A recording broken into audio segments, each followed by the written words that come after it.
is very ano kasi siya, sobrang parati ko siya nakikita sa feeds ko and nakikurious na talaga ako kung anong meron sa skincare na itis. Bantay na tititig sa akin. Dermo Republic. Ito yung first time na gagamit ako nito, te. Meron din kasi akong ginagamit na skincare. Para i-compare kung saan sa kanila ang effect. Ito siya, Dermo Republic. Dalawa siya sa isang package. Face wash. Niacinamide Botanical Extracts. Ito yung gamitin ko na ito after ko mag-unbox nito. Abangan yung aking kagandahan soon.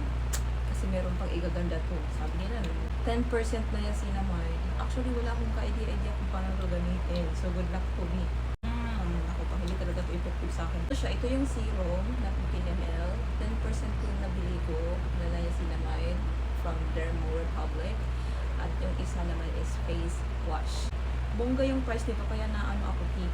Bongga ba talaga ito sa aking face? Banta dito kung papaani ha? So, ilagay ko na lang muna dyan sa link kung saan ko ito nabili. Para matry mo na din.